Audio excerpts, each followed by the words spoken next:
Chapter 29. So Jacob went on his journey, and came to the land of the people of the east. And he looked, and saw a well in the field, and behold, there were 3 flocks of sheep lying by it, for out of that well they watered the flocks. A large stone was on the well's mouth. Now all the flocks would be gathered there, and they would roll the stone from the well's mouth, water the sheep, and put the stone back in its place on the well's mouth. And Jacob said to them, My brethren, where are you from? And they said, We are from Haran. Then he said to them, Do you know Laban, the son of Nahor?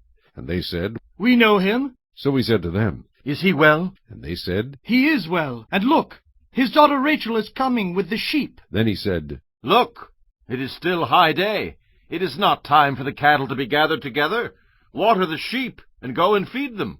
But they said, We cannot until all the flocks are gathered together, and they have rolled the stone from the well's mouth. Then we water the sheep. Now while he was still speaking with them, Rachel came with her father's sheep, for she was a shepherdess. And it came to pass, when Jacob saw Rachel, the daughter of Laban his mother's brother, and the sheep of Laban his mother's brother, that Jacob went near, and rolled the stone from the well's mouth, and watered the flock of Laban his mother's brother. Then Jacob kissed Rachel, and lifted up his voice, and wept. And Jacob told Rachel that he was her father's relative, and that he was Rebekah's son.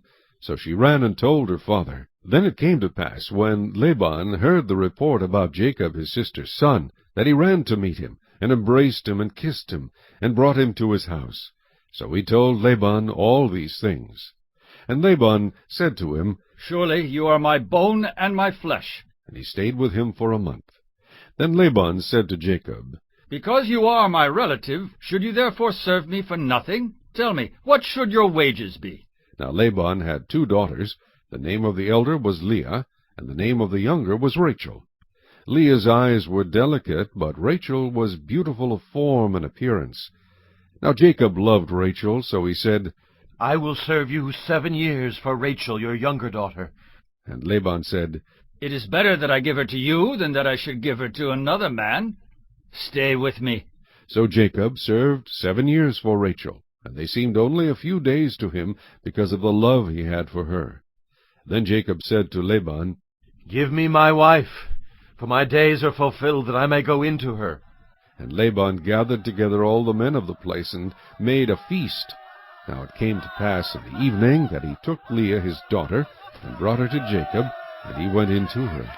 And Laban gave his maid Zilpah to his daughter Leah as a maid.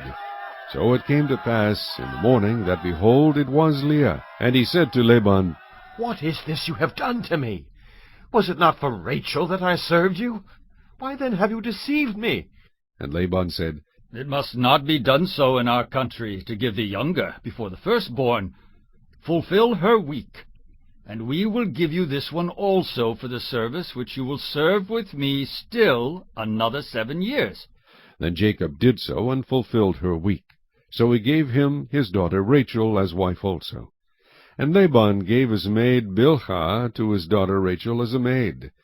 Then Jacob also went in to Rachel, and he also loved Rachel more than Leah.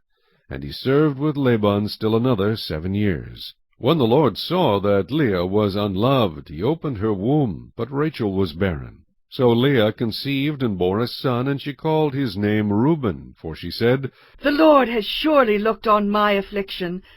Now, therefore, my husband will love me. Then she conceived again, and bore a son, and said, Because the Lord has heard that I am unloved, he has therefore given me this son also. And she called his name Simeon. She conceived again, and bore a son, and said, Now this time my husband will become attached to me, because I have borne him 3 sons. Therefore his name was called Levi. And she conceived again, and bore a son, and said, Now I will praise the Lord. Therefore she called his name Judah. Then she stopped bearing.